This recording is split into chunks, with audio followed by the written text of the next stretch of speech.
Wickedness in the world. When human beings began to increase in number on the earth and daughters were born to them, the sons of God saw that the daughters of humans were beautiful, and they married any of them they chose.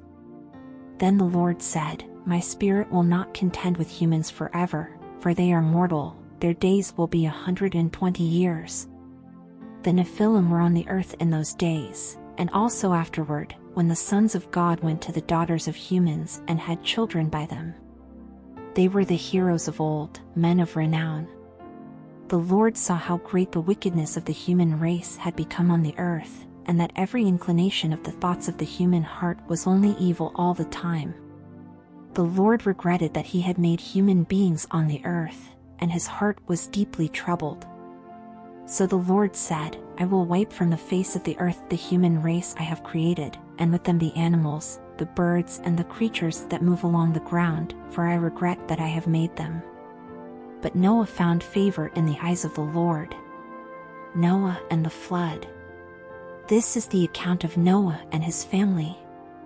Noah was a righteous man, blameless among the people of his time, and he walked faithfully with God. Noah had 3 sons, Shem, Ham and Japheth. Now the earth was corrupt in God's sight and was full of violence. God saw how corrupt the earth had become, for all the people on earth had corrupted their ways. So God said to Noah, I am going to put an end to all people, for the earth is filled with violence because of them. I am surely going to destroy both them and the earth. So make yourself an ark of cypress wood, make rooms in it and coat it with pitch inside and out. This is how you are to build it. The ark is to be 300 cubits long, 50 cubits wide and 30 cubits high.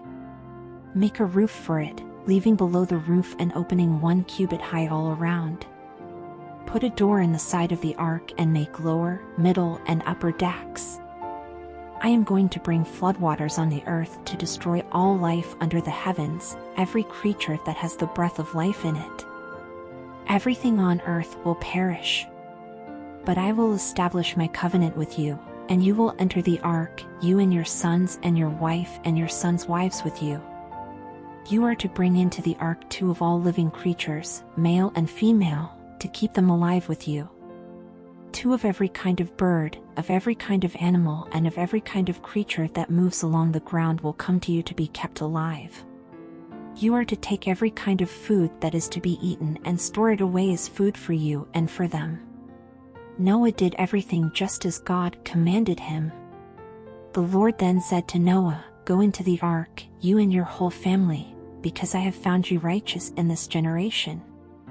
Take with you 7 pairs of every kind of clean animal, a male and its mate, and 1 pair of every kind of unclean animal, a male and its mate, and also 7 pairs of every kind of bird, male and female, to keep their various kinds alive throughout the earth. 7 days from now I will send rain on the earth for 40 days and 40 nights, and I will wipe from the face of the earth every living creature I have made. And Noah did all that the Lord commanded him. Noah was 600 years old when the floodwaters came on the earth. And Noah and his sons and his wife and his sons' wives entered the ark to escape the waters of the flood. Pairs of clean and unclean animals, of birds and of all creatures that move along the ground, male and female, came to Noah and entered the ark, as God had commanded Noah. And after the 7 days the floodwaters came on the earth. In the 600th year of Noah's life, on the 17th day of the 2nd month, on that day all the springs of the great deep burst forth, and the floodgates of the heavens were opened. And rain fell on the earth 40 days and 40 nights. On that very day Noah and his sons, Shem, Ham and Japheth, together with his wife and the wives of his 3 sons, entered the ark. They had with them every wild animal according to its kind, all livestock according to their kinds, every creature that moves along the ground according to its kind and every bird according to its kind, everything with wings. Pairs of all creatures that have the breath of life in them came to Noah and entered the ark.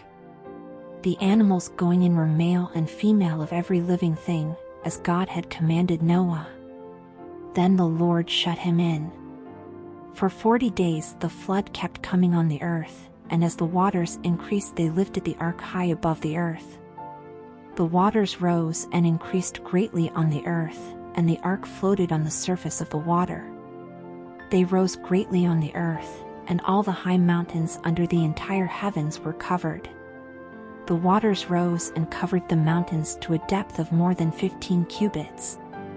Every living thing that moved on land perished: birds, livestock, wild animals, all the creatures that swarm over the earth, and all mankind. Everything on dry land that had the breath of life in its nostrils died. Every living thing on the face of the earth was wiped out: people and animals and the creatures that move along the ground, and the birds were wiped from the earth. Only Noah was left, and those with him in the ark. The waters flooded the earth for 150 days. But God remembered Noah and all the wild animals and the livestock that were with him in the ark, and he sent a wind over the earth, and the waters receded. Now the springs of the deep and the floodgates of the heavens had been closed, and the rain had stopped falling from the sky. The water receded steadily from the earth.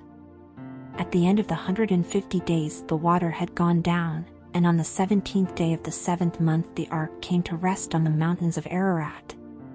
The waters continued to recede until the 10th month, and on the first day of the 10th month the tops of the mountains became visible.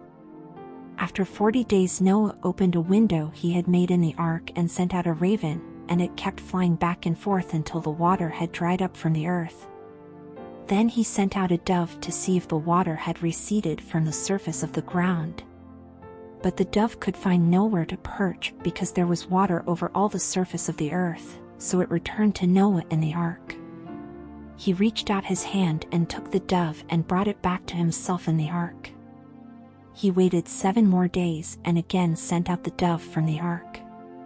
When the dove returned to him in the evening, there in its beak was a freshly plucked olive leaf.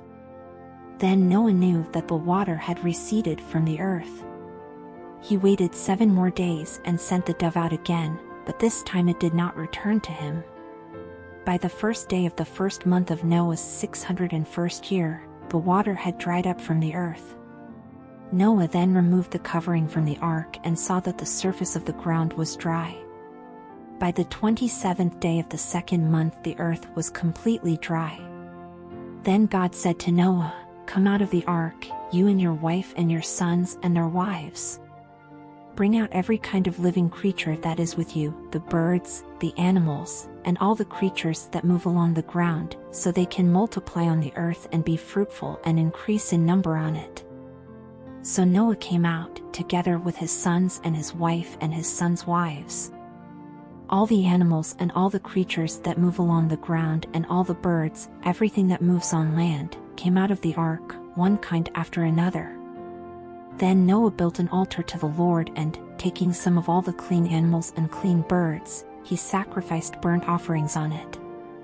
The Lord smelled the pleasing aroma and said in his heart, "Never again will I curse the ground because of humans, even though every inclination of the human heart is evil from childhood.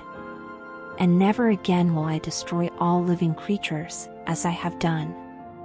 As long as the earth endures, seed time and harvest, cold and heat, summer and winter, day and night, will never cease."